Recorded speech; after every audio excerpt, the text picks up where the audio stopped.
Hello and welcome to Staff Picks, the podcast for movie nerds by movie nerds. As always, I'm Mario Lanza, and I am your host on our journey through the movies out there that just need a little more love. Our movie today, this is going to be an interesting one because this is going to be the first movie I think we've done that really puts the concept of this podcast to the test. This is a movie that's virtually unknown. It's just crying out to be known, though. It's just one of these things when you listen to me talk about it, you just kind of be aghast that a movie like this actually exists. And it's just one of these things that's just wonderfully over the top and corny and inappropriate and cheesy, just all over the place. Just overall a wonderful piece of 80s trash cinema, and I am so excited we get to talk about it.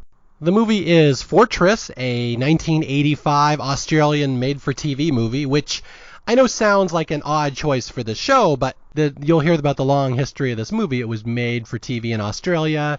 It was later brought over to the U.S., and it became a huge staple on HBO, where they were running it like 10, 12 times a day for months and months and months.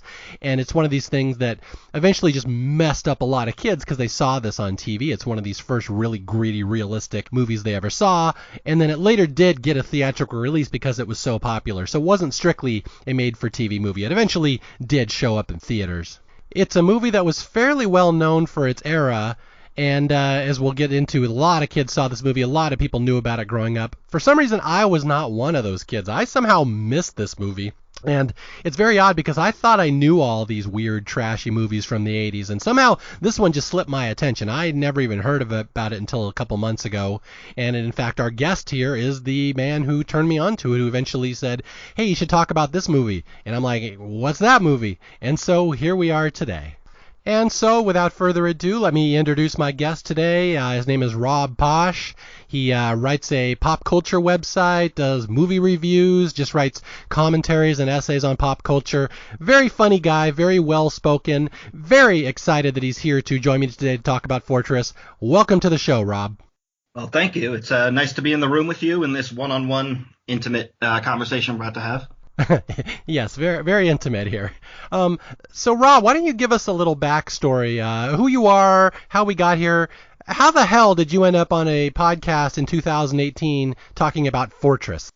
Well, that's one thing I did want to point out was I'm glad you mentioned that this is the first sort of podcast you're doing where you're really going outside of the norm of your show, and I've never done a podcast before, so I think we make a good team when it comes to journeying into something that neither of us have done with this show.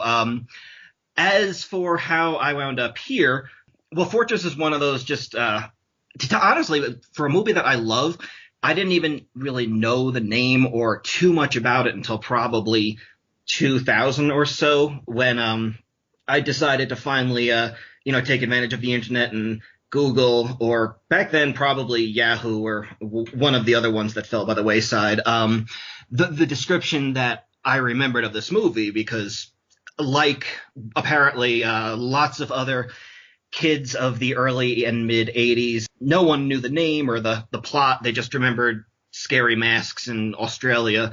I Googled that and found out about it, and then here I am talking about it. But I just figured kind of the basis of this show is that more people need to know about this, because it's just it's a very interesting movie, whether that's meant, as a compliment or a backhanded compliment. It has a lot of you had to be there to it, because what touched so many kids emotionally in a probably traumatizing way is that we were just all way too young to be experiencing this movie and to be experiencing it so frequently, because I guess, in order to make their money back, they were just airing this thing every afternoon, like right when kids were getting home from school, which is, the perfect time for this movie. But yeah, there was a whole generation of kids out there raised on kidnappers, as if the 80s kidnapping tension and frenzy wasn't high enough as it was. We had this movie in the back of our heads. Yeah, Robb's kind of giving away the plot of the movie, which I don't mind, because this is one of those we're going to need to give the plot away to, just because, nobody's going to know this movie. And and I have to give my history of the movie here just as a little background. again, I thought I knew all these movies, all these corny movies, cheesy movies, trashy movies. And I remember there was a thread on Facebook on my wall a couple weeks ago, and I think it was like a poll. What's your favorite guilty pleasure movie? What's your favorite, corny movie, cheesy movie that you like and nobody else does? And Rob had mentioned Fortress. He kind of jumped right in there. And again, I had no idea what Fortress was. And as luck would have it, Rob had actually created a website where he'd done movie reviews and stuff like, plot synopses, and he makes corny little comments and shows screen caps and stuff. So I went to his website and I read all through it. I'm like, this is an amazing movie. I have to watch this. And although this does lead me to a question, Rob, are you the preeminent Fortress scholar in the United States right now? Well, when doing my my research for this show, which I don't mean to brag, but it was at least probably 10 minutes of looking up other sites in case there was any other information I didn't know. But I didn't see the other review that I found that was earlier than mine, in fairness, was in about 1985, and it was the New York Times, and they weren't too kind to the movie. So I can probably say I have the earliest loving review of it. Maybe I have that going for me, but I don't want to make that claim and then some real Fortress psycho comes after me, because anyone that obsessed with the movie, I don't want to mess with. So I'll just say maybe I was up there a little bit earlier, but even that review is only like 3 or 4 years old. So I guess that's old in internet years, but certainly not an expert on the movie or anything like that. It's just like I said, the childhood trauma. I decided to just put pen to paper metaphorically and get the movie out there just to get more people either saying what a lot of people have said. I don't get a ton of feedback, mostly because I mainly just write about serial reviews and no one cares about that. But no one tends to reply too often. And this, I had people just crawling out of the woodwork, just the same situation of mine of, how the hell were we allowed to just sit in front of the TV and watch this after we got home from, 3rd grade? Yeah. Before we get into it, I just want to reiterate what he's saying, that this is one messed up movie. And you will realize that as we're talking about it, that we're talking about what was theoretically basically an after-school special for kids. They'd be watching this as they came home, and this is the movie they're given, which is just crazy with all these horrible, offensive, inappropriate things. But before I get into that, I just wanted to say, I had stumbled onto Rob's review a while back before I actually knew he was the one who wrote it. I was just looking for something on Fortress. And it's funny because he writes about this movie in the way that I write about things. Like, it very much feels like something I would have written. And just the way he, presents screen caps and just the way you just describe things in a loving yet mocking manner. It feels so similar to things that I would have written in the past about similar movies. And I just want to get people to maybe they can get a chance to see your website and your reviews. How would they find your Fortress reviews? That's something they can just Google? I always feel like I should go to the original coke-babies.com to shout out, but I did mirror my site onto WordPress a few years ago as Diet Coke Babies, no dash in that one, mainly because I never actually learned to do any sort of web design or anything, and my website is hideous, so I try to redirect them to the WordPress one, but if you look up Fortress 1985, I'm probably like top few results. That's one of the crowning achievements I've got going for me right now, that I rank high in Fortress search results. But yeah, you'll see a Coke Babies, Diet Coke Baby, something out there. Googling me, I don't know how helpful that'll be if you look up my name directly. What I was getting at is that Rob and I take a very similar approach to the way we write about things, and just similar sense of humor, similar style. In fact, I'll give a shameless plug. Many people know this already if you know me from Survivor. I have a website called the Funny 115, funny115.com, where I write about Survivor from a humorous vein. I take scenes and just kind of make snarky commentary on them using screen caps, very similar to what Rob has done in his review of Fortress. So I just think it's funny that two people with such similar styles and senses of humor are kind of like, we're like two ships passing in the night here. Like, we would never have even known each other otherwise, but here we are just collaborating on a project that we both feel very strongly about and probably approach it from the exact same angle. Yeah, again, a movie like this brings people together. I think it's got that going for it, too. Brings the souls together.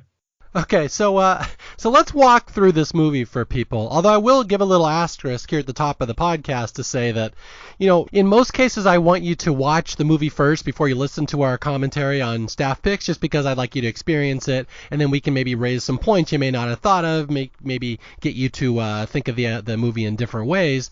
But with this one, with Fortress, I think we're going to do it a little bit different. Because this is one I want people to kind of sit through this podcast, because I want you to experience us explaining the storyline to you and just the craziness of this movie. And I really want you to get the experience of your mouth just being agape, thinking, oh my God, that's a real movie. And then I would like you to watch it afterwards now that we've explained it to you and you realize what you're going to be in for. And I think you'll probably get a richer viewing experience. And I will say there's a version of this movie out there on YouTube. I believe I just saw one the other day. There is a full version of Fortress on YouTube, but it's got Czechoslovakian subtitles, I think. That's true. Is that right, Rob? You've seen that one, right? Yeah, I guess I don't feel too bad about people going to YouTube to watch it. I'm not sure who gets the money if you actually pay for it. So, yeah, feel free to watch it on YouTube. But I don't mean to brag. I do own this on VHS. So, Well, I can actually one-up that, Rob, in that when you mentioned this movie and I wanted to get it for staff picks, I'm like, well, I need to get my hands on that. And I will say proudly, I am one of the last 5 people who still subscribes to the Netflix DVD service, where they physically ship a DVD to you. And this, for some odd reason, they have on Netflix. So I actually had the DVD in my possession a couple of weeks ago. Oh, I think this movie definitely sort of fits better the VHS vibe. Just this kind of quality of movie. DVD seems like a little too intense technology-wise for this kind of quality of movie. It's a little overkill, you might say. Yeah, it's like putting one of those 70s punk records on, getting the FLAC version of it. You don't need that. And again, just to reiterate here, we're talking about a made-for-TV movie from Australia. Very Australian, just the dialect, the words they use. I think at one point there's Australian children's TV characters, like the versions of Daffy Duck or whatever that the kids would have known at the time. It's really about as Australian as you can get without boomerangs being thrown around. And again, as Rob said, this movie came to the U.S. Kids were watching it after school. It was basically like an after-school special. Yet here we go into a movie where people are going to be decapitated. They're going to be ripped apart. There's torture in this movie. What else? There's threats of women being raped. It's just there's so many adult themes floating around in this movie we're going to have to unpack in this podcast. Yeah, it's and this was 1985, 1986. So Ninja Turtles had not aired yet, or we didn't have the Disney Afternoon and other things to come home to. When we came home, flipped on the TV. I had I think 13 channels. This was one of the things airing stuff at 3:30 p.m. So yeah, this got seen probably once a week, twice a week, because there's just nothing else out there to watch. So it wasn't just the fact that this was being aired; it's the fact that there was nothing else as an alternative really to watch. You had this or some other kind of maybe cartoon, but nothing that might really draw your attention away from getting to watch Fortress again. Yeah, so when you come home from school, you can watch Care Bears on one channel, or you can go to this other channel and watch men being decapitated and thrust down onto sticks that go up through their eyeballs. Your choice, little Billy. Yeah, kidnap children, just bleak Australian outback, you know which one you're going with. Yeah, I was going to say, I had mentioned Fortress on my Facebook and Twitter page the other day. I said, I'm doing this crazy movie from Australia that a lot of people might not know about. And I was kind of shocked that more people commented on it than I expected. I expected maybe 1 or 2 people to say, hey, I kind of remember that. But I actually had like 5 or 6 people say, oh my God, I love that movie. That was so amazing. I can't believe you're doing that on staff picks. So this movie might not be as obscure and forgotten as I keep building it up as. But again, I will say, without a doubt, this is the most obscure movie I've done so far on staff picks. I'm just going to say I was heartened to see that so many of my already odd listeners already know about this already odd movie. So I'm just saying, but this is a tough movie to sell to people who have never seen it, but I do think maybe we've stacked the deck a little bit in our favor here, because a lot of my audience actually kind of knows this one, surprisingly. Yeah, and this one is going to be a little tougher sell too, just due to the nature of the audio medium of podcasts, because the kidnappers' masks in the movie, seeing that is what gives people so many of the kid flashbacks of oh my God, that's the movie I'm thinking of. So, we'll have to sell the masks a little bit, more strongly, even though we can't show them, which is quite a shame with, just how traumatic seeing these things were to kids. Okay, so here we go into Fortress 1985, which best can be described as Lord of the Flies meets Red Dawn meets an ABC after-school special. Do you think that's fair? That's the best way to explain it to people? I mean, Lord of the Flies is going to be the thing that first really pops out, but the Lord of the Flies is really only like the last like 10 minutes. The whole movie it is kind of like a legit slow burn, like just bleak and creepy movie. Because I mean, this was again 1985. You had movies where schools were involved, but not really. The threat hadn't broken into the classroom. It was just school settings. You had Carrie, but it's just a prom. You're not attacking the kids within the classrooms themselves, and the class and the school was still a safe place. So for elementary school kids to be kidnapping victims and their protector, their teacher, is powerless and she's just along for the kidnapped ride, it's just astonishingly bleak in that they just threw every sort of established, place of protection for a kid and just said, nope, not in this movie. Okay, so here we go. The start of the movie. Well, again, we're set in Australia. We're in this little tiny village, like a one-room town. Rob, do you have any backstory on where this was filmed or what location this is? All I know, I mean, I'm going to show my real American knowledge of other countries, and I just know it's Australia. I don't know anything. And I mean, I have to assume most of Australia is not like this, and even in 1985 was not like this with kids from 5 to 14 in one classroom, all sitting together and learning together. I have to assume this is a bit of an outlier when it comes to their society. But as for where it was made and all that I don't know. Pretty much my knowledge of the creation of the movie was that HBO they needed content, so they made this movie themselves. I've heard different things, HBO bought it from another company, they funded it in-house and all that, and that kind of stuff I don't care about. That's just, that's details. It's really just the fact that the reason this movie was on TV so much was that they just needed content to put out there, and this was what they had.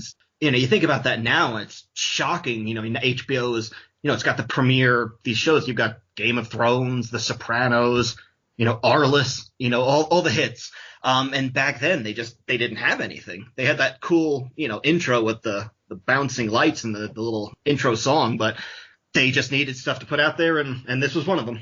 You had Fortress and you had boxing, and that was pretty much HBO in the 80s. And yeah, but not like the good boxers, just the ones from, that couldn't make it into, the college team. Were they like HBO original boxers and the network created them just for these matches? Yeah, exactly. They were simply paid just for the fight, and then they went back to the factory. Okay, so we're in Australia. We're in this tiny little town. It's like kind of like Little House on the Prairie. There's one school in this town for every kid in the village, and like the teacher sleeps in one of the family's houses, it's like a boarding room situation. It's just like Little House on the Prairie a little bit.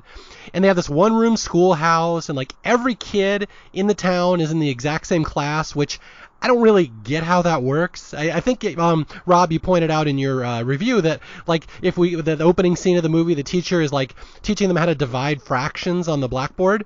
And, like, what little 5-year-old knows how to divide fractions? Like, what are the little kids doing? Like, coloring as the 18-year-olds are doing, like, advanced calculus and math and stuff. So, anyway, I don't really get how it works, but it's just this one-room schoolhouse for everybody, whether you're 4, whether you're 5, whether you're 18, you're all in the same class. Yeah, I mean, it's either some pretty, intense AP classes for these 5-year-olds, or these kids are just sitting there staring into space while the older kids get taught. I'm not quite sure about that, but not only is it a one-room classroom in this town, but I mean, they've got this table that they show in the back of the classroom with like snakes and formaldehyde and animal skeletons and skulls just sitting out there like you would with a show and tell table, and that's even before the kidnapping and crazy stuff starts. Like, that's just how they're establishing this classroom is just a bunch of little kids learning about, advanced algebra and learning about biology by looking at dead animals. Yeah, and that's the one thing we want to get across to people when we're explaining this movie, that there's this science table in the back of the classroom, and it's like it makes up a large part of apparently what their curriculum is, what they study. And you see on the table they have like a jar, there's like a heart in there and a brain and like dead animals, there's a fox skull, there's like intestines.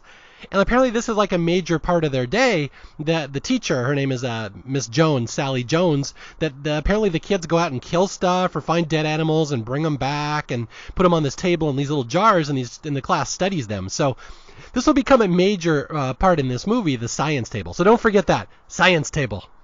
Yeah, no, I mean, they're clearly establishing some deep subtext to this plot by showing skulls, and I think they just wanted to put some skulls out there. Well, there's a storyline in this movie, a subplot right from the beginning, where like this one kid, Sid, kills a fox who's in his hen house. He shoots the fox and kills it and brags about it back at school.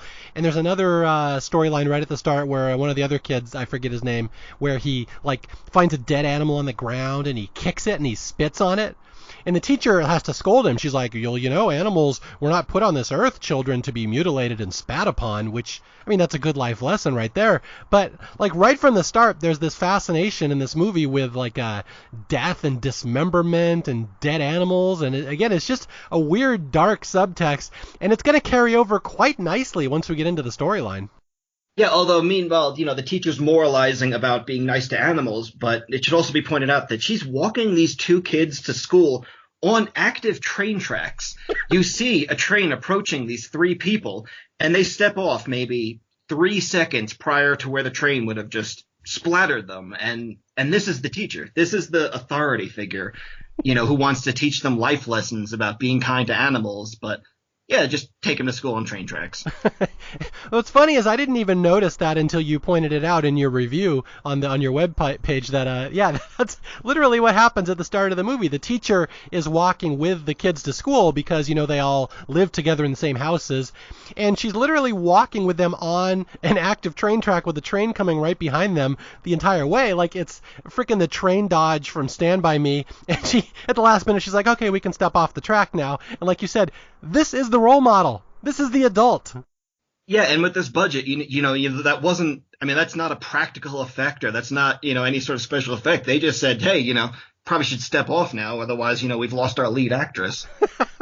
Yeah, they had like the backup actress, the stand-in, just off to the left, just off camera, just in case the lead actress gets plowed by the train on the first take.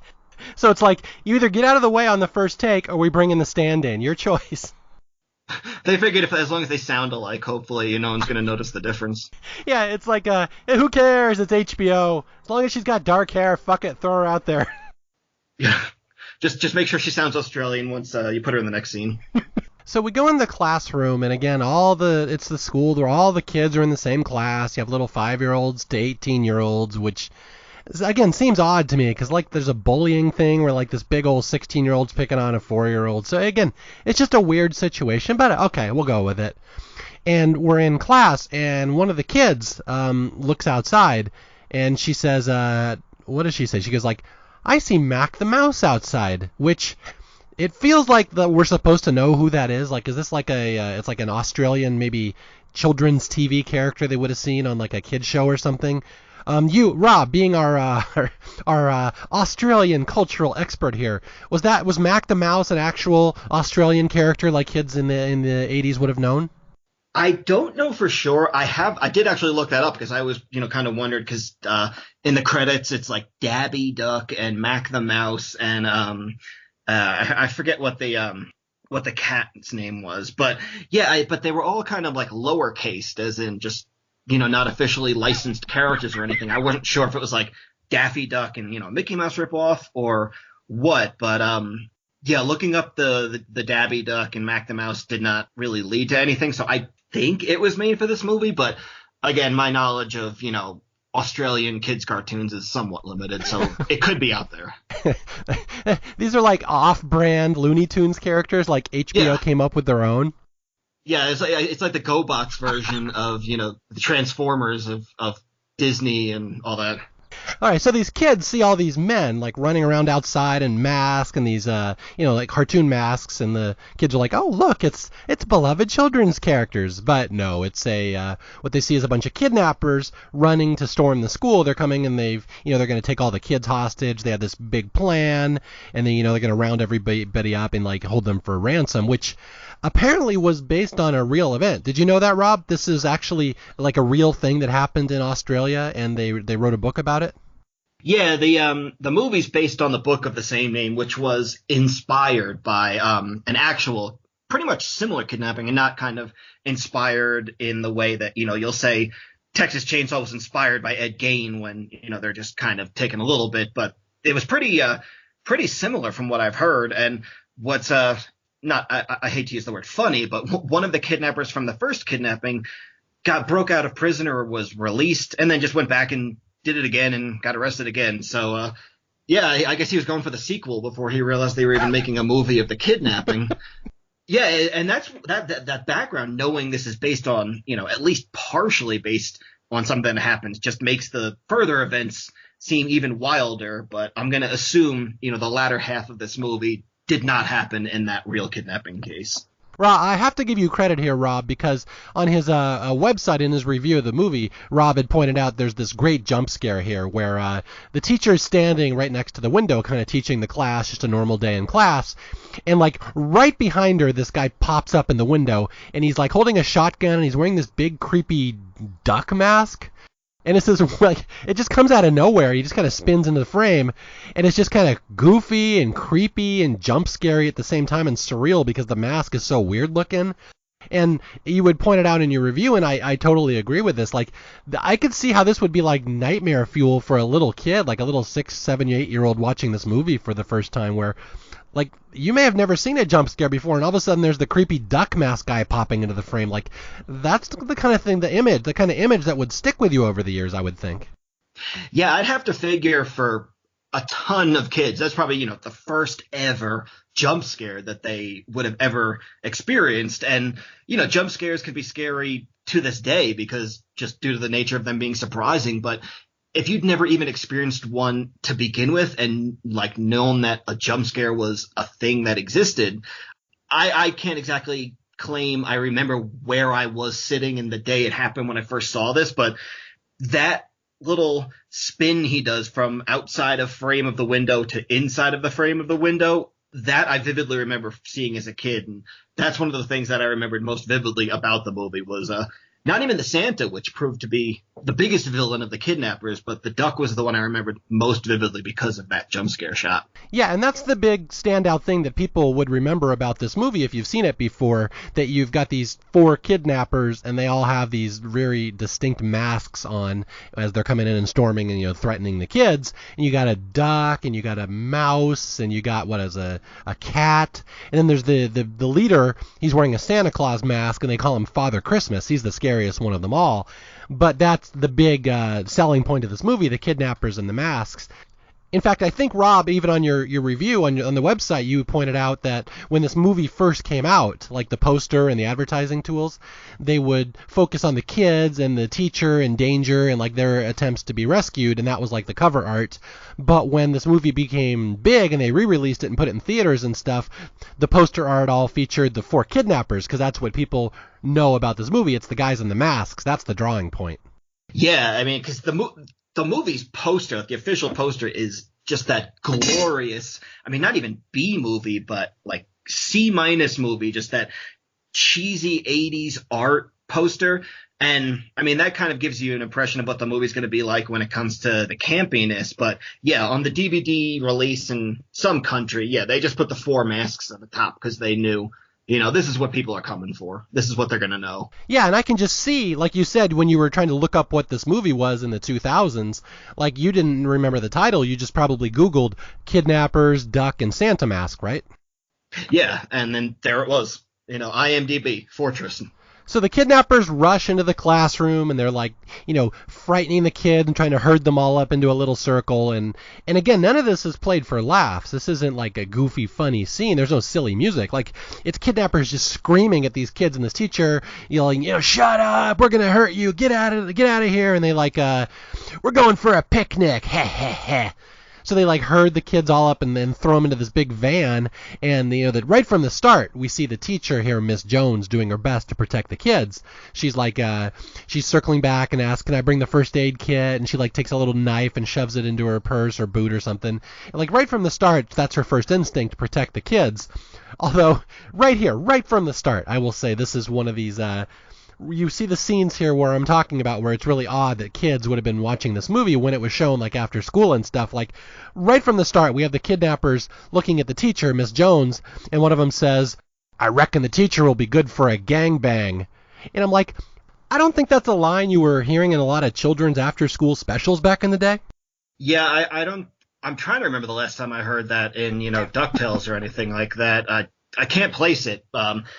Again, there could be one that I'm forgetting, but I'm pretty sure I don't remember any other shows I was watching at that age talking about that. I'm thinking maybe Degrassi might have been the only one talking about that. Yeah, they got into that pretty early on, and they moved on to more controversial topics after like the first season. Yeah, and again, these kidnappers are terrifying. Like, they're just scary, especially the Santa mask guy. He's got this Santa mask on. The kids refer to him as Father Christmas, and he's just really terrifying, and he never takes his mask off until the end of the movie. You just see him, the guy behind the mask. And Rob, you had pointed this out, which I love in your review, that like the actor who is wearing the Santa mask has the mask pushed way up against his face, and he's got these huge eyes, and so like it's got this effect of like the Santa having eyes that are too big for his face, which is just an odd, surreal effect. It just the minute you mention that, now that's the only thing I notice when I look at Santa, his ginormous eyes. The whole vibe of Father Christmas is just it's wild because just them being kidnapped, having them storm the classroom, take the kids, take the teacher, that alone is terrifying to a kid. But these aren't just kidnappers going about their job, doing their thing. They're quiet, just get in the van kind of thing. I mean, it's Father Christmas mainly, but they're antagonistic to these kids. They're trying to just legit scare these kids and freak them out. They're not content to just shuffle them into the van. They're trying to traumatize these kids. And yeah, Father Christmas is the wildest of the bunch because his eyes are these cartoonish size, completely filling the eyes of the mask, making him look like this strange claymation person because, you don't get that peek into the actual person when you see the shadow behind the eye hole. And the fact that it's Santa Claus screaming and traumatizing little kids and just seeming to enjoy it at times, it makes for quite a total picture for this character. Yeah, and just to further drive home the point that this is an odd movie that kids were watching, like, you have the Father Christmas and these kidnappers openly lusting after the teacher and implying they're going to do stuff to her, but then there's this 16-year-old girl like Norelle in the class, and the kidnappers are openly lusting over her too, talking about the things they want to do to her, and I'm like, whoa, this is quite inappropriate for a children's movie, I would say. Yeah, and what's funny, just talking about maybe their intentions, is that as many times as I've seen this movie, I don't even know if it's even ever brought up of what they were hoping to get out of this actual kidnapping. Yeah. I don't know if it was mentioned, they were going to ransom them or what. So they just kind of figured that was a detail the audience wouldn't care about of, why they were doing this. They just figured we just want to watch it happening. Well, I did actually catch this when I was watching it this afternoon, where they do kind of mention in the background what's going on, that one of the kidnappers says, well, we got 9 kids here. With one phone call, we can make a lot of money. So it is implied this is a, hostage for ransom situation, but they never actually pursue it at any point in the movie. That's like the one time they mention it, and from here on out, it's never mentioned again. Yeah, I guess. I guess they're slipping in those details for the people the cinephiles really paying attention to all the background conversations. Well, at least I learned something, so I'm happy about that. Yeah, for like the Roger Eberts and all the film students out there watching this movie. Yeah. Okay, so these little kids are like terrified. They're crying and screaming, and their lives are being threatened. They're all in the back of this van, and there's again there's a lot of little kids in peril. There's kids with guns pointed at them, and again this is a cultural thing. This is something they don't do in movies anymore. You're not really supposed to show little kids in peril. There's a lot of little kids in peril in this movie, and so the teacher, she comes up with a plan. She's like, well, they probably haven't counted all these kids. They may, if one of them's missing, the kidnappers might not realize it. So Miss Jones comes up with a plan. She's like, the kids have to go to the bathroom. Can we stop, please? And the kidnappers grumble, but they eventually do it because they don't want these kids pissing all over their van. And so they go outside, and the teacher immediately pulls one of the kids aside, this redhead kid, Tommy, and she's like, Tommy, hide in the bushes, and then we'll all drive off, and when we're gone, you go run and tell the police. And, you can see the teachers brainstorming ways to protect these kids and for them to get out of the situation somehow. And it's a great plan. I mean, it should work. And Tommy does everything he should, and he hides in the bushes, and she goes back, and they sell this illusion that Tommy's not there, and everyone drives off in the van. And it's wonderful because, she may not have the best supporting cast around her, Miss Jones, because within 30 seconds, one of the other little kids blows the plan. They're like, hey, where's Tommy? Yeah, you don't want your complex plans of escape to rely on, the wits of 6-year-olds, if at all possible.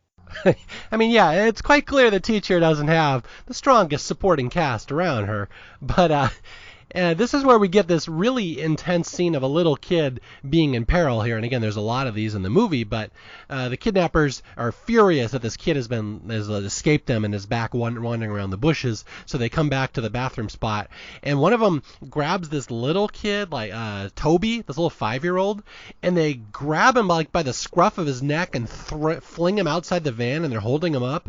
And one of them holds a shotgun to his face, and they're like, "You better come back here. We'll blow this little kid's head off." Yeah, and the shotguns were sawed off to the point of being probably more dangerous to the shooter than the person being shot at. I mean, everyone's getting hurt if that goes off, but yeah, I mean, I just like that they even make the kidnappers, even the weapons were just terrifying. These weren't just little pistols. They were sawed off like something straight out of Doom 2 type shotguns. And yeah, being held to the side of a kid's head, I know that's kind of run-of-the-mill stuff you see in every family drama, but, they really pulled it off with just making it actually seem like it wasn't just a threat. And, they figured, hey, we've got this many kids. Why not just off one to kill some boredom? Yeah, and that's something I really want to establish here as we're talking about this movie, is that there's this sense of like rawness and evil and just amateurishness about this movie that it doesn't feel like a big glossy Hollywood movie. And like, you're not entirely sure they're not going to kill the kids. Like, they might off a kid in this movie. You're not entirely sure. It just kind of has that tone about it.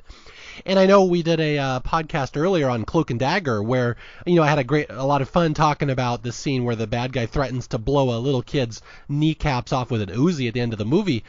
Fortress is basically that Uzi scene, but for 80 minutes.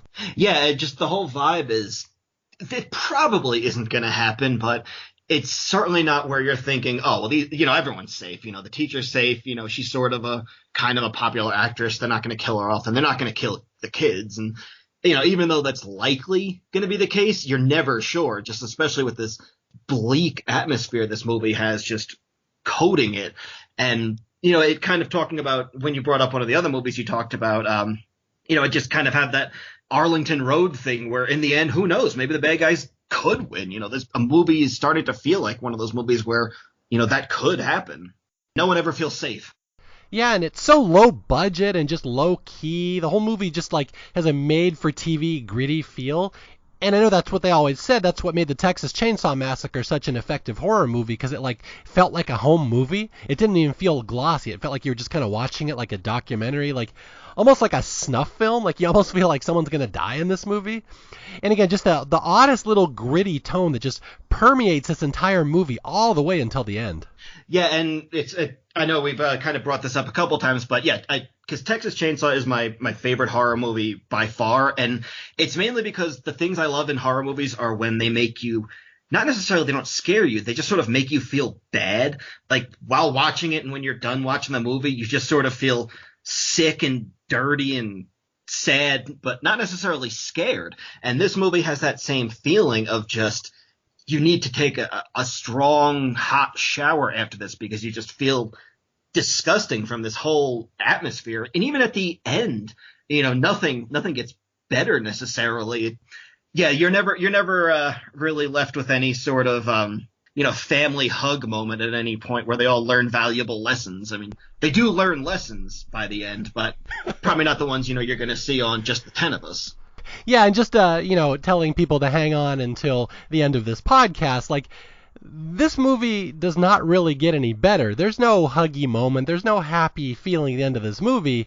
It's got one of the more nihilistic, I think would be the proper term, endings that I can think of in a movie in recent memory.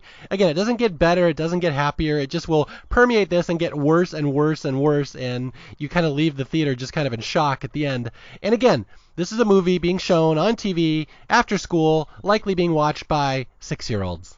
And one thing, when you just mentioned talking about being on cable, and we keep talking about it being on HBO, I'd also heard a lot of people saying that like their UHF stations would air this movie. So I don't know if eventually HBO just kind of said, all right, give us $50 and you can air it, 100 times if you want. But this wasn't just at a certain point contained to HBO's daytime, after school kids block. It was just airing in random crevices of, TV-dom, and it was out there. You didn't have to tune into HBO to be exposed to this movie. It was like a virus. It spread. It was like Captain Trips in The Stand. Yeah, this is just, the HBO is the Trojan horse, and then they got infected and went to the other channels, and it just kept spreading. Okay, so here we go. So the kidnappers have retrieved all the kids, and they have them all in the van, and this is where they drive to the biggest set piece in the movie, where we see the kidnappers' master plan is that, they found this big underground cave, and we're gonna toss all the kids down there, and we're gonna roll the boulder over the entrance as if it's like freaking Easter and Jesus is in there.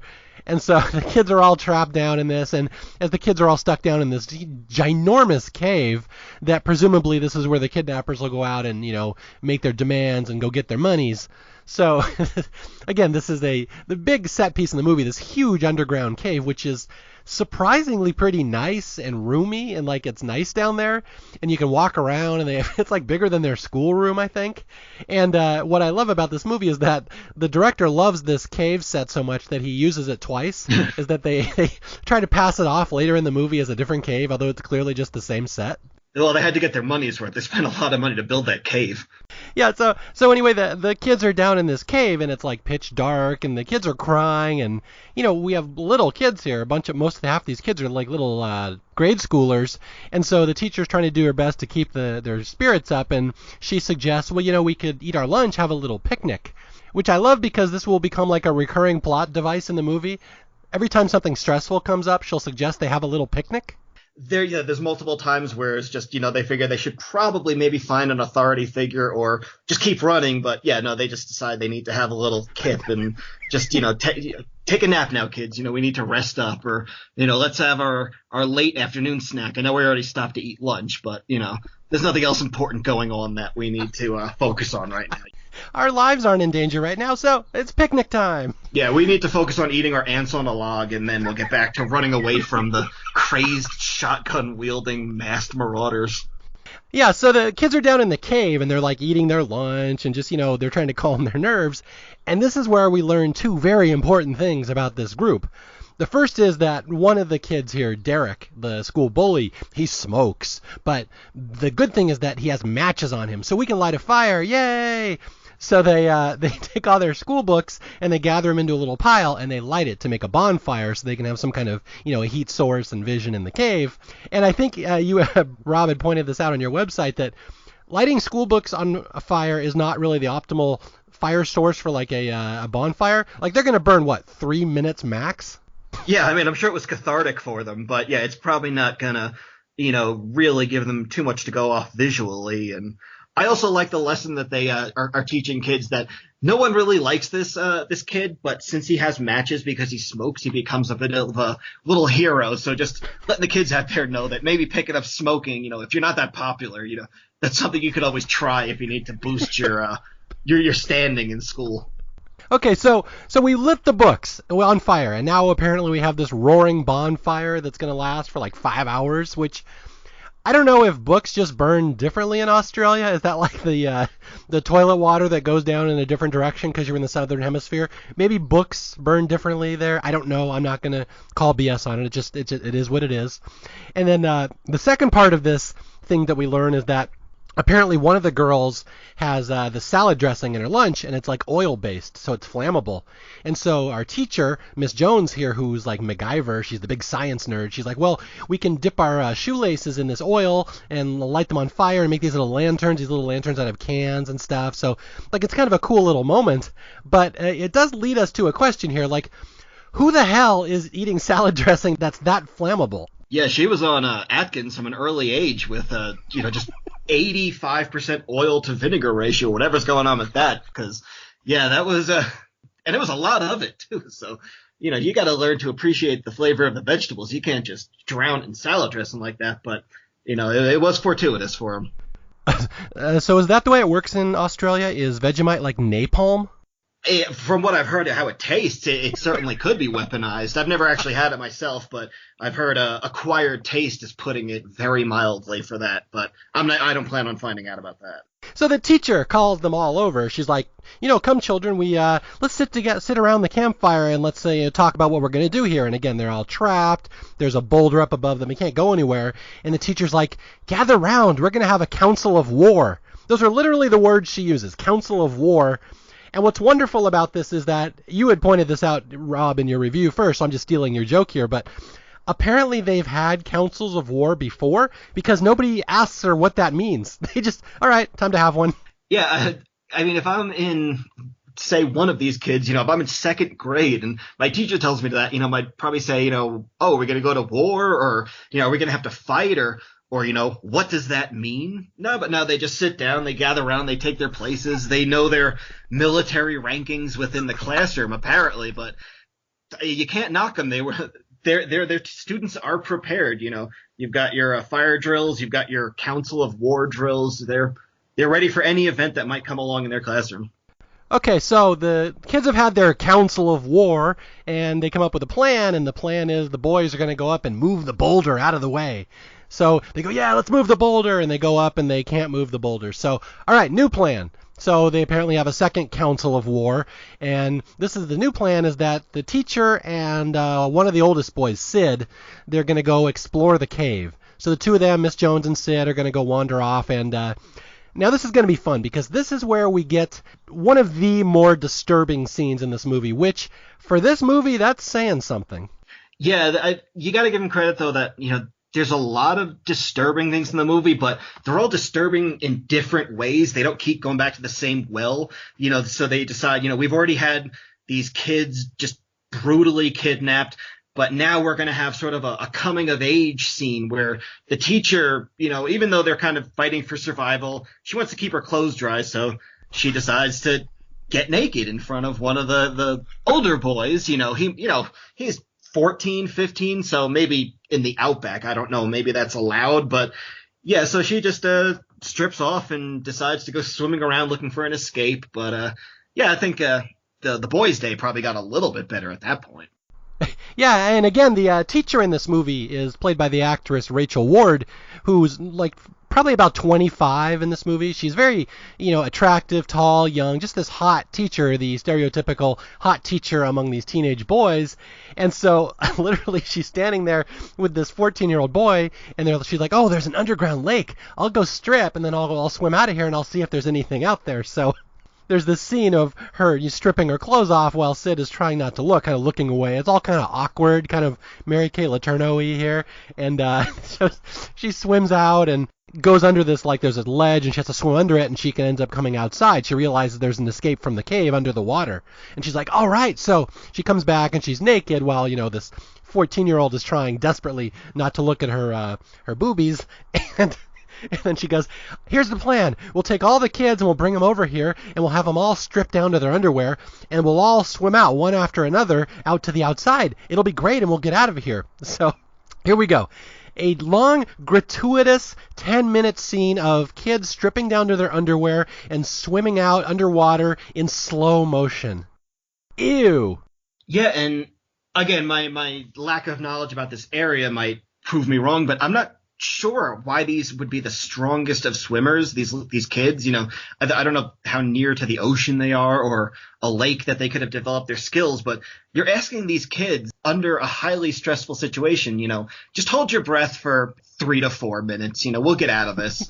So I think that's a big ask of a 7-year-old kid to just calm down. I know we're being kidnapped, we're trapped in a cave, but you need to put all that aside. You need to compartmentalize right now, and we need to focus on the probably going to kill us swimming under a cave threat that we're currently in the midst of.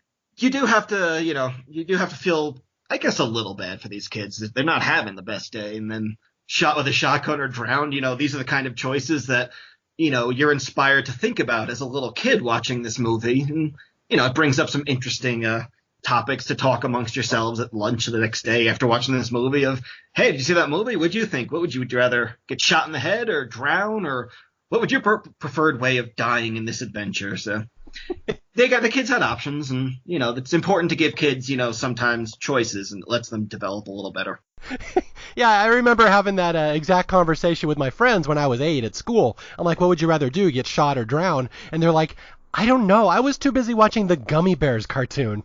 Yeah, and then the next day no one would sit near you because their parents wouldn't let them.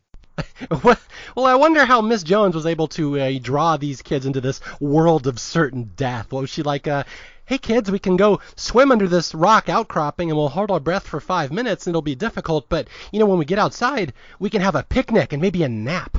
Yeah, and I'm not really sure if they're going to take a nap, but I think the picnic is probably out of the question. But, I mean, they might have brought, some food with them in that 5-minute underwater swim because, it is important to, always, stay fueled with some snacks. So she might have really had her priorities straight and brought some food with her in that swim. But I don't think there's anywhere for really her to hide any food in what they were wearing. So. Okay, now, are we going to spend any time talking about how disturbing it is watching scene after scene of little grade schoolers swimming in slow motion in water as the camera zooms in on their slow-moving bodies? I'd prefer not to. That was one of the things that stuck with me as a kid was how just bizarre that scene was. And then when the first time I saw it when I was older, it was just straight up. It was the mental equivalent of when, you see someone, a cartoon character with those 3-dot ellipses as their only response. That's basically what I was thinking in my head was just, okay. And you think about it too. That wasn't the first take. They did that a lot of times. The cameramen had different choices of how to film that. And that is what they thought was the best way to present that scene of just this strange sort of Blue Lagoon-esque just creep fest in the middle of the movie. It kind of comes at the center point. So it's oh God, I almost said climax, but that would have been a really bad way of putting that. It's this terrible oasis in the middle of the movie where you wanna get back to the more cheery parts of, the gun-toting kidnappers and away from the more just creepy stuff. But yeah, no, I don't need to talk about the cave scene anymore. I think we've really sold the scene for the viewers. I don't want to be too crude about it, but this movie was a favorite on Michael Jackson's video shelf. Yeah. Sorry, I had to go there. There were a lot of girls in the scene too, so I'm not sure if that was appealing. Yeah, it's just a very disturbing, gratuitous scene that we really should not be talking about because it's so odd.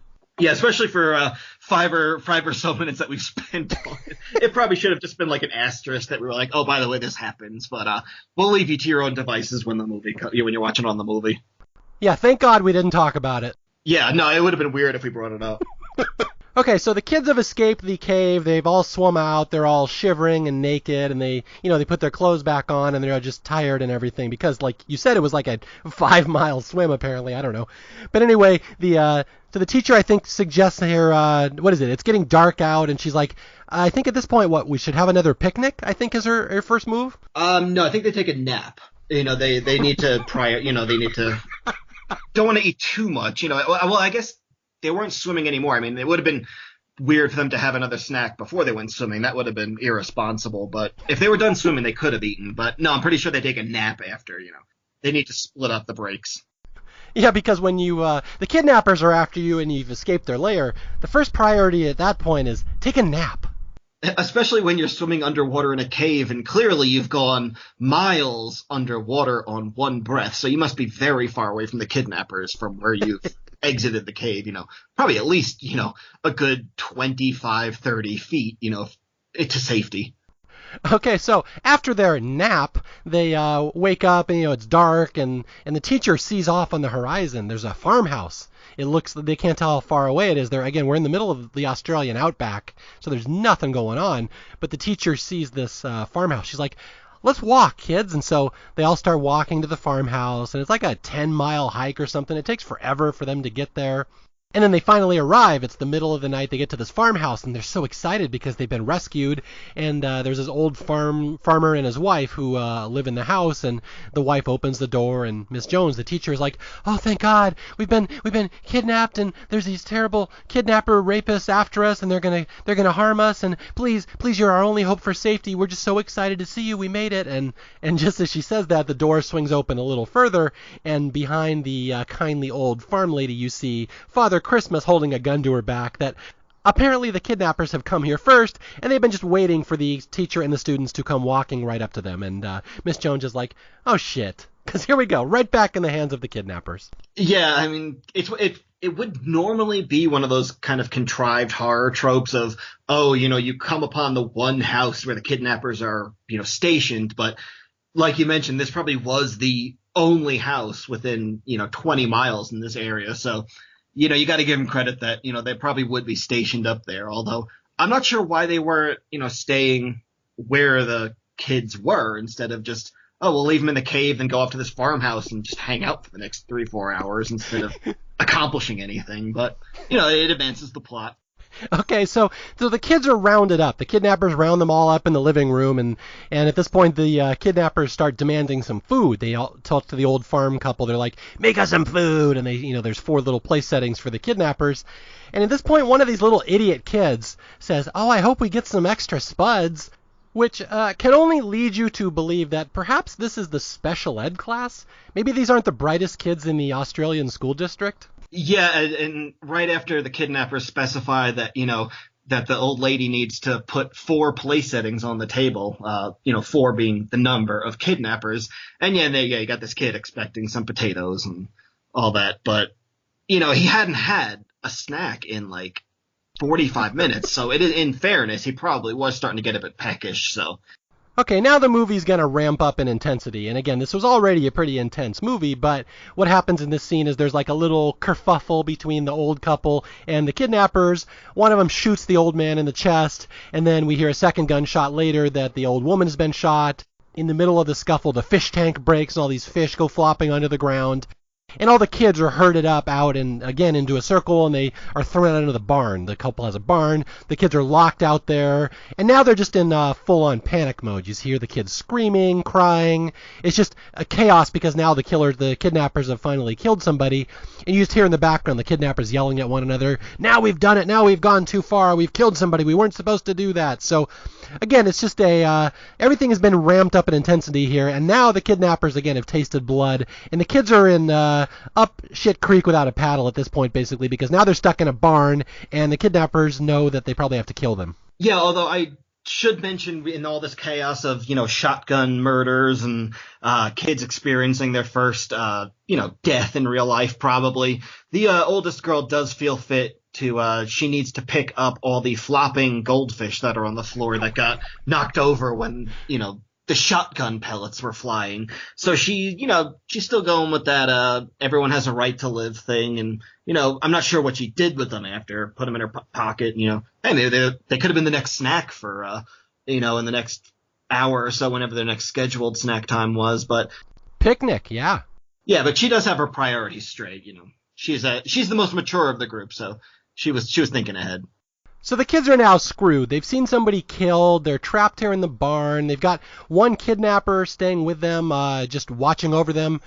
I forget which one is this. Is this like the cat guy or the duck guy that's watching them? Yeah, that's the cat. That's the one that, they've been, perving on the teacher and this girl the whole movie. So I guess the students decide to finally just lean into this option, and she starts flirting with the cat kidnapper, and the cat kidnapper, just thinks, oh, well, this is perfectly normal. I've been harassing and, traumatizing these kids for the better part of today, and now she's just suddenly, it's a very accelerated form of Stockholm syndrome, and maybe she's into me. She doesn't know what I look like because I've been wearing a mask the entire time, but, hey, still works, These are lonely guys, I guess. They only have each other, so, a little 14-year-old girl might just be what the guy needs. I don't know, but that was their plan of escape, was to have the 14-year-old girl flirt with the kidnapper, and oddly enough, it seemed to be not the worst plan based on how it turned out. Yeah, so like you said, this is the point of the movie where the kids really turn the tide here, and they decide to turn the tables on their kidnappers, and instead of the kidnappers hunting them, the kids are going to be the ones doing the hunting. So like this is the whole turning point of the movie where the oldest girl, Narelle, goes and sits next to the cat kidnapper, and she's like flirting with him and sidling up to him, and she's like, oh, you're so handsome, oh, your gun is so big, like just stuff like that. And so the kidnapper, of course, being rock stupid, goes, oh wow, I just killed some old people and I threatened her friends. She thinks I'm hot. He's like all turned on, and so as he's being turned on by Narelle, some of the older boys sneak up and whack him in the back of the head with a log. They knock him out. They take his gun, and again, this is the turning point in the movie where the kids are now going to be the ones in charge.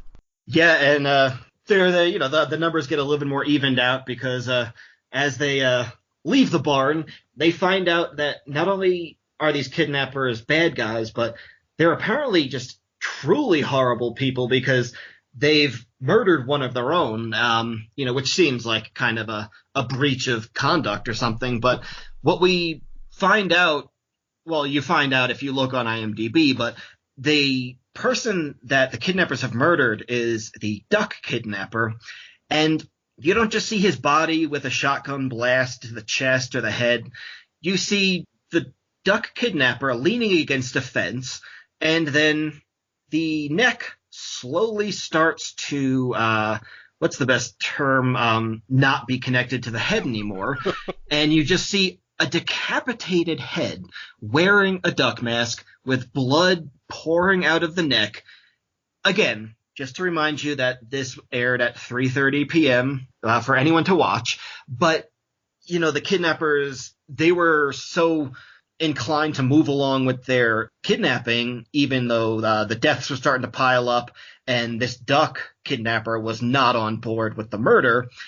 They decided, they're still going to move on, but they still wanted to give him a very elaborate horror movie murder, not just a shotgun blast. I don't even know how the murder was supposed to have happened because his head wasn't cut off because it was still kind of attached. So they did something, and basically I guess they thought it would look good on the camera, so they just cut about 95% of the neck and then let gravity take care of the rest. But it should also be pointed out that the duck kidnapper was played by the guy who played Bennett in Commando. So when Bennett is the voice of reason in your group, the rest of the group is bad news when that's the guy trying to talk everyone back off the ledge. And he also was not too worried about being typecast, since he also went on to star 7 years later in another movie called Fortress. Yeah, to sum up what Rob just said, there's this very graphic death here where one of the kidnappers, you don't really catch this right away until maybe you watch it. It's kind of a background. You kind of hear it in the background scene where one of the kidnappers doesn't want to do this. He wants to leave. And so the other kidnappers are like, okay, well, let's see how that goes. And they decide to decapitate him. And it's very, very graphic. Like, it's not left to the imagination. You literally see the head slowly detach from the body. Again, I would say probably the first decapitation a lot of 6- and 7-year-olds saw in a movie. Just a wild guess. And what's awesome is that this isn't probably even in the top 3 most disturbing scenes in this movie. What's also extra disturbing is that, like you mentioned, the sort of the rationale for why the kidnappers killed one of their own is left in the background. If you're not paying attention to the background dialogue between the kidnappers, you're going to see this dead kidnapper, and your first thought is probably going to be, oh, one of the kids did this, and this is the end result, because based on the evidence they show you, that's the logical thought. You're not going to think that the kidnappers did this unless you're really paying attention to the background dialogue. So yeah, you're going to see this head kind of moving away from the body and think, wow, these kids sure amped up from hitting a guy with a log to this. Okay, so here's the thought process of an 8-year-old watching this movie for the first time. Oh, look, there's kids. Oh, they're having a picnic. Oh, a nap. Oh, look, the kids are sitting around a campfire singing songs about a pig. Oh, there's a guy with a duck mask. What happened to his head? Why did his head get separated from his body? Yeah, and this was the pre-DVR days, so a lot of times you might just flip this on in the middle of the movie. You could just be changing channels and, just poof, you stumble upon a duck head, with blood oozing out of it with absolutely no context. So I'm not sure if the context makes it better or worse, but yeah, so just to point out that, you could also just be stumbling upon flipping channels because that's what you did back in 1985. You didn't have an on-screen guide. You might not have been one of the fancy people who subscribed to TV Guide, and you just flip channels on that little hard plastic channel changer, and bam, in my case, it was Channel 6. You pop on Channel 6 of HBO, and you might just stumble upon a blood-oozing, duck mask-wearing dead head. Just another day in the lawless 80s for youth entertainment. Yeah, I never personally experienced Fortress as a kid, so I never had the pleasure of being traumatized. But what's funny is that if you go to YouTube, this movie's on there and people comment it all the time. This is the scene that they comment on over and over and over again. This is the one that really traumatized people when they saw this movie. It's the brutal decapitation. You'll see it mentioned over and over and over. This is the one that really stuck in their craw all those years. But again, you have to give this movie credit. You can have all sorts of different people. You can have, the type of person whose favorite part of the movie was, threatening sexual assault on a teacher. You could have the favorite part of the movie is decapitation or just brutal, realistic kidnapping of a classroom.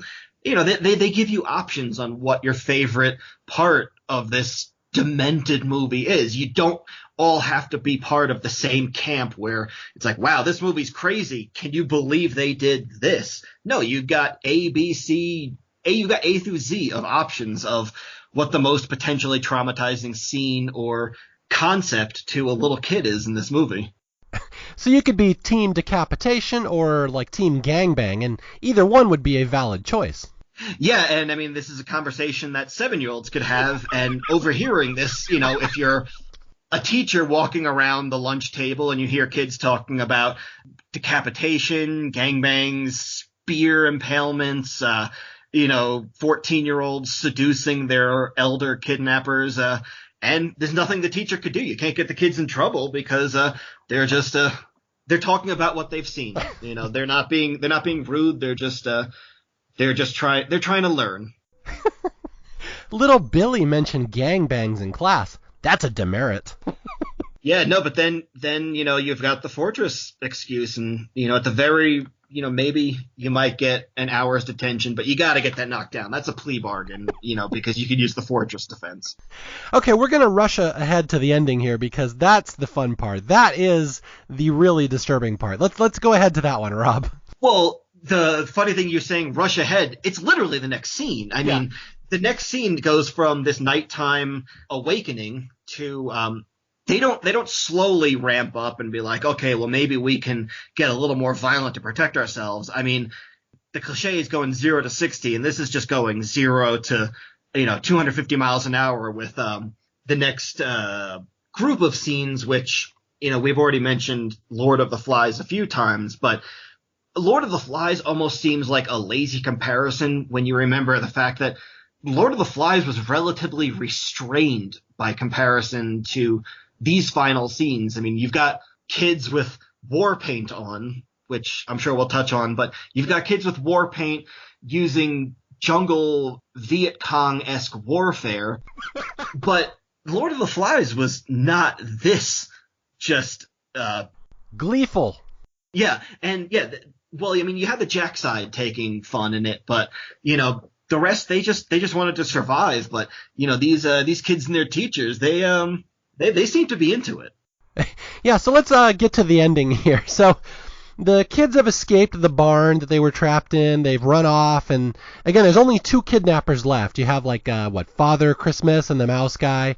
And so the teacher takes the kids, and they run up into these rocks, like this big rock outcropping. It's kind of hard to describe. It's like Death Valley a little bit. And they're up there, and they basically barricade themselves into these caves. So they make a fortress, hence the title of the movie. And so they're like, tomorrow's going to be this big showdown, and the kidnappers are going to come after them, and the kids and the teachers are going to have to, and the teacher are going to have to fight.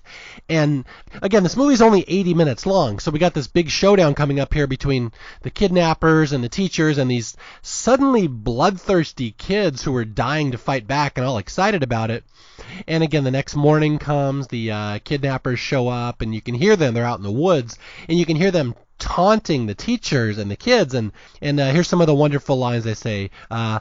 Tonight we're going to have a hell of a party, bitch. That's one line they say. And then the other one where they say, we'll be back for the one with the big tits, which I'm pretty sure is not a line you'll find in most Pixar movies. A Disney expert may want to back me up on that. So the kids and the teacher are trapped inside, and they're like, this isn't fair. And then some of the older boys are like, let's make this fair. And so this is where we get this wonderful montage. Like, it's basically like an episode of the A-Team, where the kids are going to spend the next 5 to 10 minutes making weapons.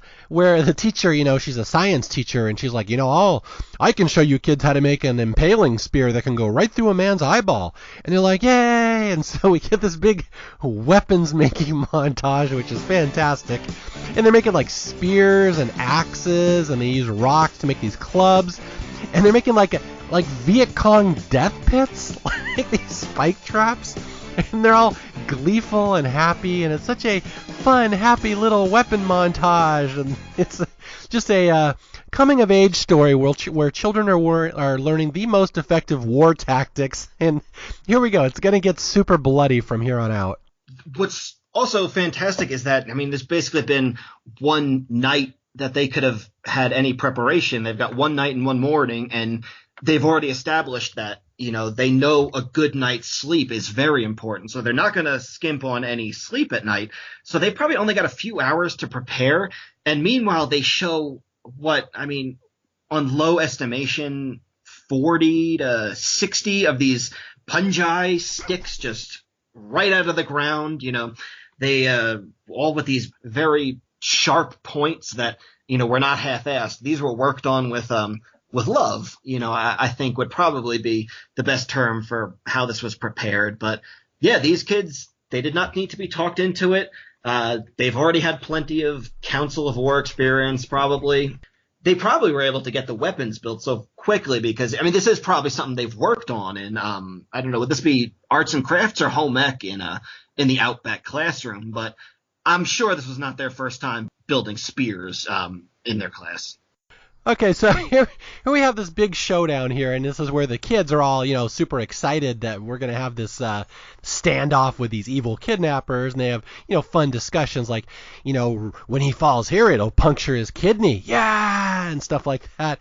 And this is where it starts off with a big, long, extended chase scene. What happens is the older girl, Narelle, she's got to wander out into the woods. I think she has her period or something, and the kidnappers see her, and they start chasing after her. And this is where we get some more of these delightful little bon mots from the kidnappers, where they're yelling stuff to Narelle like, show us your tits, miss. Which, they are saying miss, so at least they're using some etiquette. It's nice there. But again, not a phrase you hear in most delightful little family movies. And then we end up in a scene where the mouse kidnapper ends up in hand-to-hand combat with the teacher, with Miss Jones. He ends up in, he's coming by the fortress, and they're fighting, and she's got a knife, and they're trying to stab each other. And the kids, of course, right out of a Looney Tunes cartoon, of course, are all of a sudden on the ledge above, and they pry this giant, like, Wile E. Coyote boulder, and it rolls down the hill onto the kidnapper. And the mouse guy's like, ah, and he cries out, and he falls into one of the little Viet Cong death pits, and he's impaled. And like you hear him screaming and crying as his body slowly slides down these wooden spikes, and he dies a slow, agonizing pit death, which is that's a fun, lighthearted scene. Yeah, and it should also be when you're talking about this Looney Tunes-esque boulders they're dropping on them. The kids don't seem to care if they kill the teacher too. I mean, they're not aiming these boulders, and the teacher and the mouse are, as you said, hand to hand, basically fighting. So boulders are not known for their precision when it comes to hitting one target. So yeah, the kids are just like, whatever. If we take out one of the kidnappers, there'll only be one left. We can go without the teacher at this point. You know, they've already started calling her Sally. They don't even consider her the teacher anymore. She's a peer, I guess, but or collateral damage, you know, however you want to think they're looking at this, but they're just going for it. You know, if the teacher bites it too, oh well. And then, yeah, with the mouse's impalement, it should be pointed out, if you don't actually feel like watching the movie or don't get around to it, they don't just show him with some sticks, you know, and some blood. They show, and it's a pretty cool effect, especially for this kind of level of movie, they show him just slowly descend onto these sticks as it comes more and more out of his chest. Probably the only disappointing part is that the mouse's face is he doesn't really have a tough face, so you're kind of surprised he made it to second to last survivor, but he does not go out pleasantly. I mean, a boulder to a pit of spikes and some Mortal Kombat-esque death it's quite a sight. And not to drive this point too, you know, far into the ground, but again, you know, a kid's movie airing in the middle of the afternoon, showing someone like, you remember the controversy about Mortal Kombat? They complaining about decapitations. They're complaining about people falling into pits of spikes. I'm sure, you know, you give me a few minutes, I could think of even more comparisons to this movie that would make sense. But you remember the uproar about Mortal Kombat, and yet, you know, this movie just slid by. I mean, I guess they figured if it's an Australian movie, it's sort of like foreign cinema. So the kids were being artistes.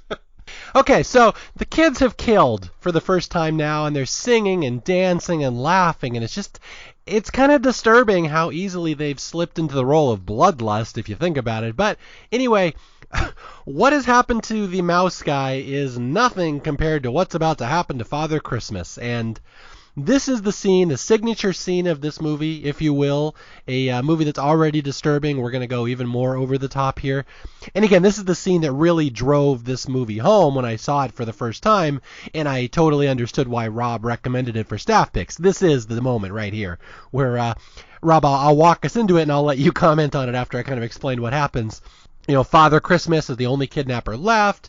He just discovered his mouse buddy dead at the bottom of a pit. He's furious. He's, you know, firing his shotgun willy-nilly at these kids. And he rushes into the cave where they're hiding.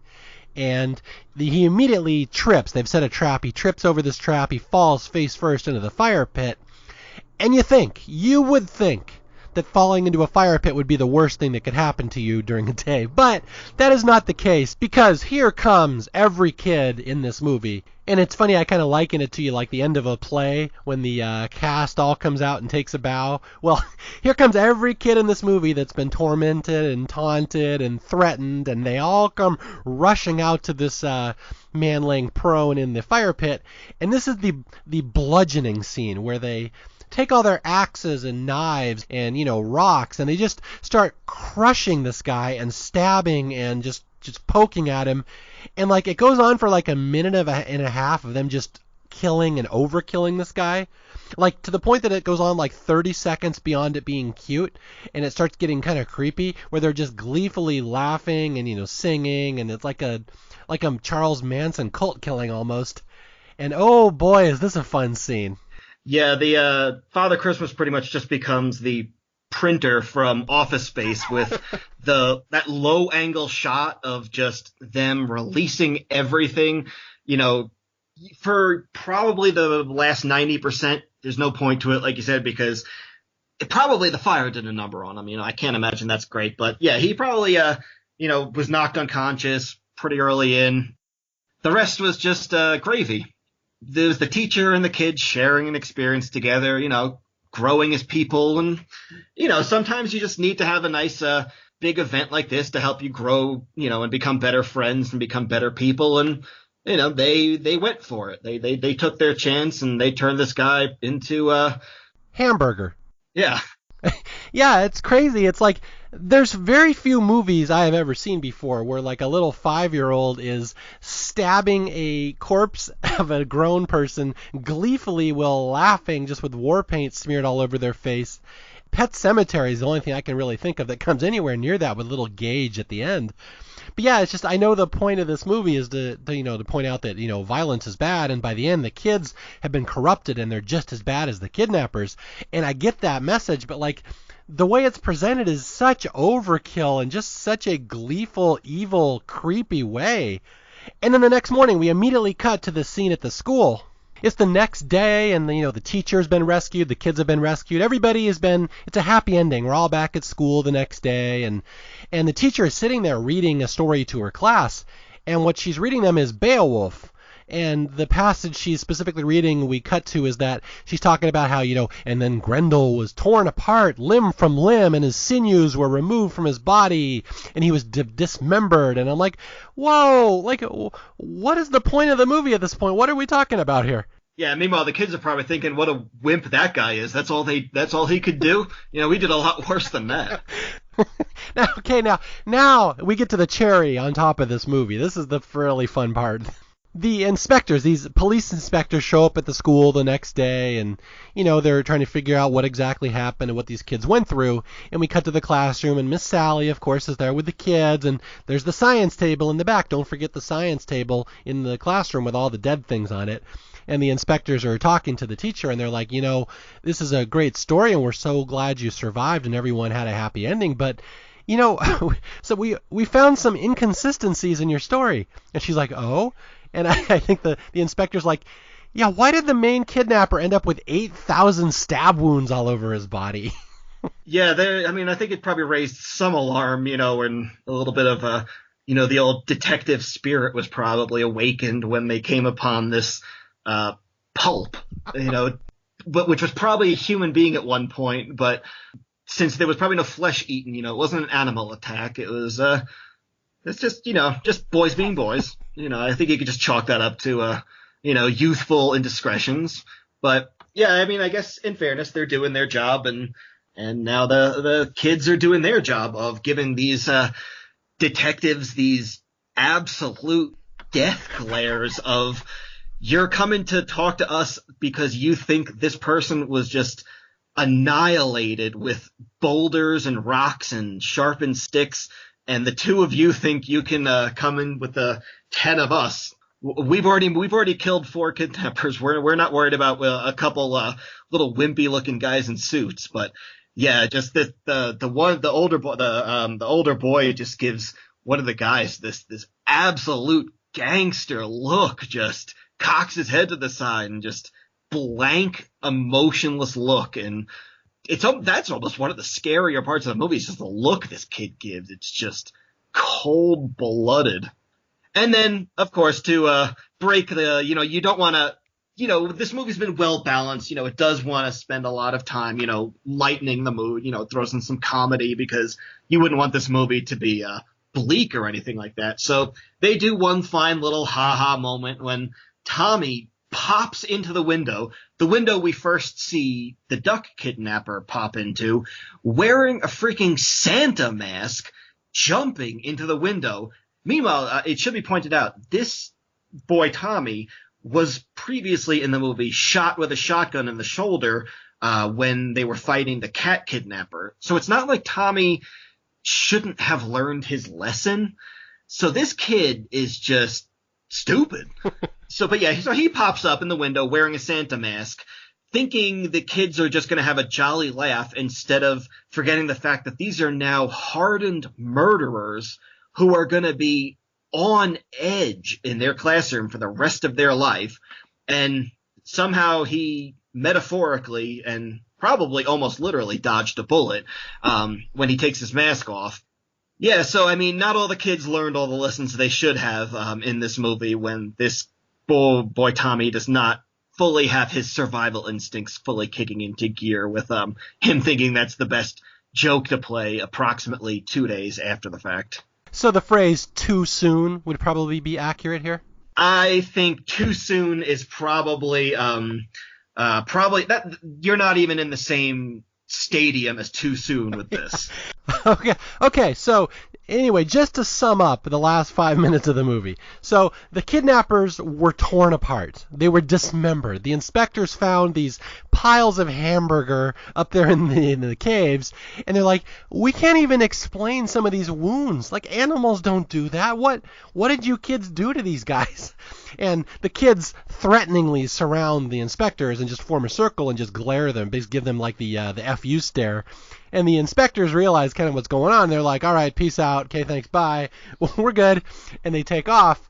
And so, all is right in the world. It's a happy ending. And then Tommy does his little jump out with the Santa mask just to jump scare everybody. And we all have a big laugh and we share the moment. And really, that's the end of the movie. Oh, wait, but there's one other thing. I forgot about this part. Speaking of cherry on top of the sundae, here we go. So Miss Jones sends all the kids out to recess, and she kind of nods happily, knowing that they survived. They banded together. She did the right thing. They all learned an important life lesson. And as she leaves the room, we pan over to the aforementioned science table. Remember I said that was important? We go to the science table, and this is the last lingering shot of the movie. We focus on a jar in the middle of the science table, and it's got a heart in it. Here's what happened. The kids not only killed the kidnappers, they destroyed Father Christmas, they turned him into pulp. At some point, they ripped his heart out, they put it into a jar, and it now rests as the centerpiece of their science table and will theoretically be the center of all their science curriculum for the rest of the year, Father Christmas's heart. End of movie. Yeah, and you also have to consider the fact that, it wasn't like the kidnapper died in the playground, and they thought, hey, wouldn't that be an interesting anatomy thing to put it in our science lab? They brought this heart back to their classroom. Meanwhile, they're just wearing the rags that they're now wearing that they've been in for the past day. They don't have a backpack to put this in. So someone ripped this heart out. Oh, circling back to the Mortal Kombat, kind of like Kano's fatality, rips their heart out, puts it in their pocket, and brings it all the way back, and then they clean it up. You got to be kind of surprised that the heart is in that good aesthetic condition, considering the beating the guy took. I mean, the heart's looking in pretty good shape, so that was a small bonus for them. I guess probably the only reason they didn't put this guy's head in a jar to display was because it was probably just too battered, so they had to go with the runner-up of the heart. But yeah, that's their addition, but it does fit in pretty well with the rest of the table. I mean, you've got snakes and fox heads and skeletons and just miscellaneous things that looks like, that back room of Leatherface's kitchen, where it was just miscellaneous things in jars, and he's going to turn some of those skeletons into his next lamp. But that's their science department. So that's where we're at with this school's curriculum. Okay, I got two things to say to that, to your point. A, the kids probably had a thermos with them. If you remember, they had their lunches and the snacks and stuff.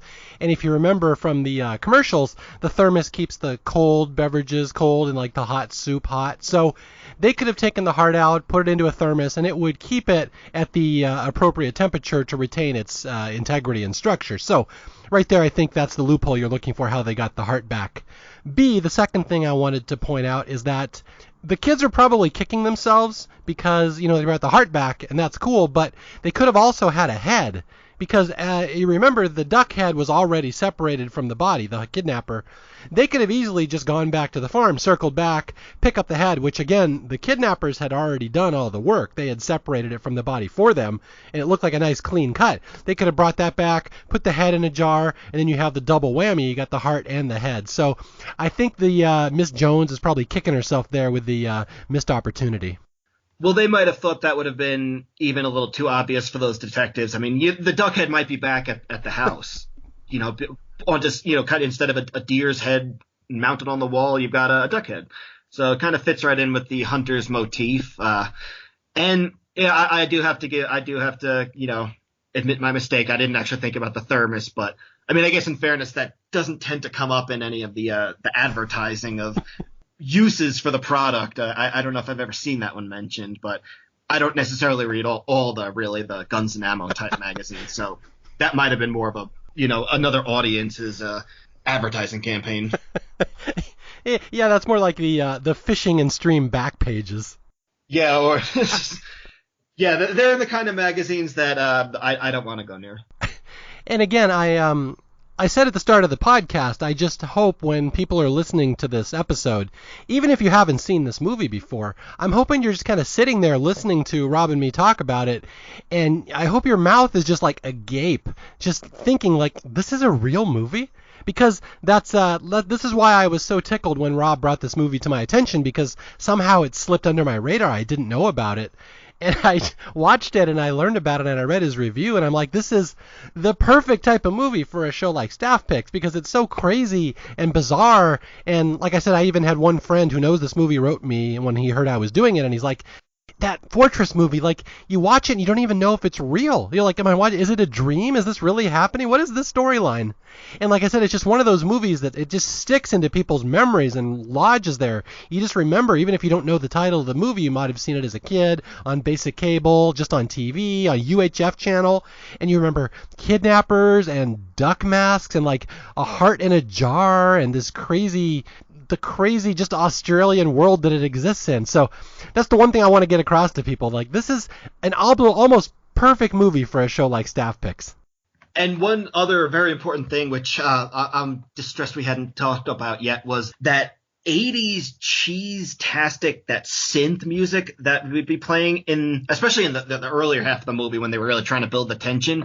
But when you want to talk about how bleak this movie is, that specific kind of 80s synth always makes me think of Henry, Portrait of a Serial Killer, in how out of place that synthy music felt. And it felt very much like that in this movie, where it just felt out of place and made it even more off-putting that you're just watching these awful things happen and you're just hearing this best attempt at a Casio stressful melody line. That Terminator, that apparently like 3-year window in the middle of the 80s where synthesizers were thought to be stressful and people quickly realized that it really wasn't. It was just sort of awful. And that synth sound really just gives this movie a family tree connection to some other movies where you wouldn't think, again, an after-school movie would have as, thematic relations. All right, now, here's the thing that really bothers me about this movie. And it's not the thing you think it would bother me, like that it's disturbing or like it's manipulative and exploitive. No, I'm fine with that. No, what bothers me is that they never did this movie on Mystery Science Theater or like Riff Tracks. And that kills me because, I'm a big Misty fan, and this movie would have been perfect for a show like Mystery Science Theater. And it's because the tone of it is just all over the place. It just jumps all over the place. It can never settle on whether it's, a drama or a horror movie or this whimsical fantasy or this adventure family movie. It really can never even settle on what it's trying to do, and it just bounces back and forth all over the place. And then you get to the end, and like you don't know what the message of the story was. What's the theme of this movie? That violence is bad, that the heroes can be just as bad as the villains sometime, that power corrupts, evil corrupts. Like, what exactly is the theme of this movie? You don't know. The only thing you really know when you come out of this movie is that I just sat through Fortress and that was a trip, and I want to go find somebody to talk about this movie with. Yeah, I think that's probably maybe my favorite part of it, is that the lesson is not you do what you take to survive because at our core we're all animals, or, some legitimate theme like that. They learn nothing. They're worse at the end of the movie. And now, worse than that, they're empowered by this. They're threatening, non-verbally threatening authority figures, the law. So these kids have not only learned nothing, they're actively at their core now worse people than they were 2 days or 3 days prior.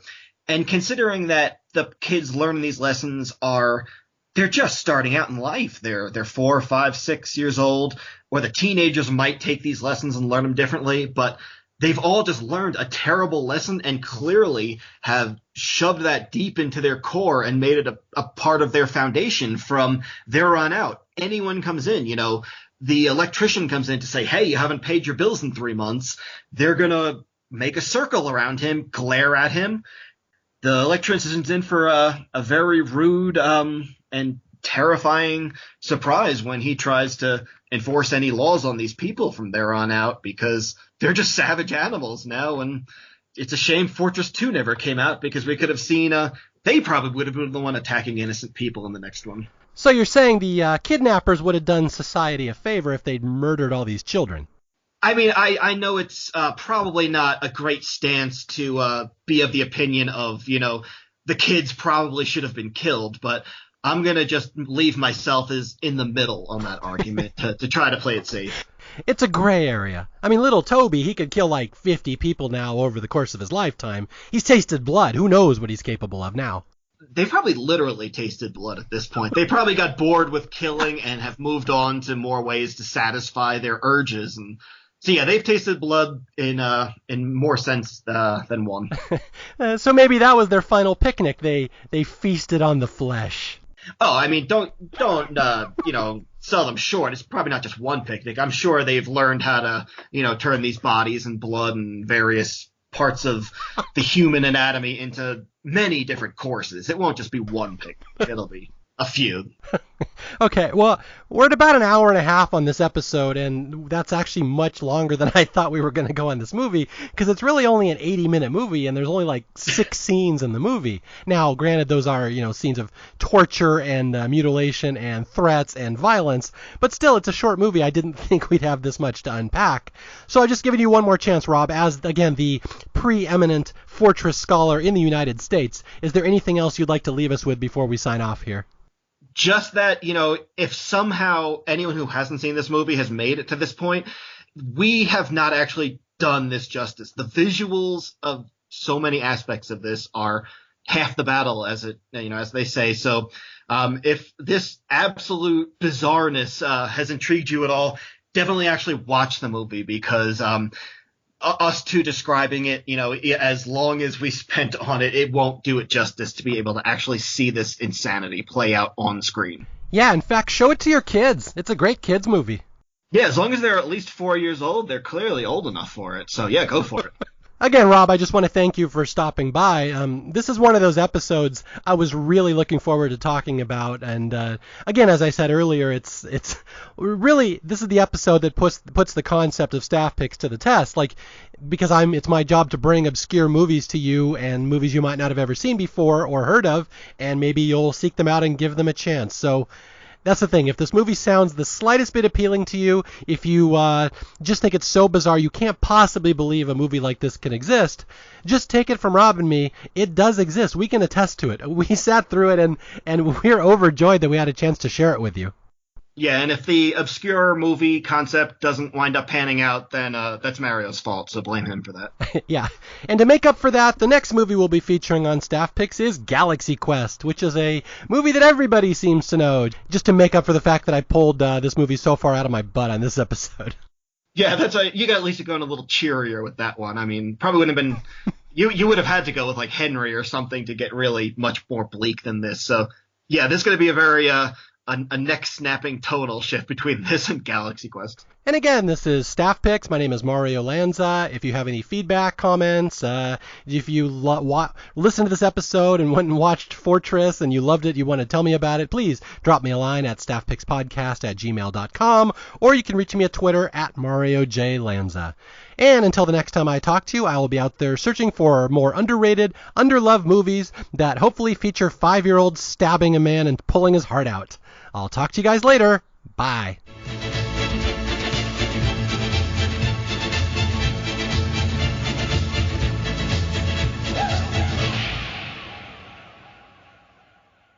Hope she gives us lots of spuds.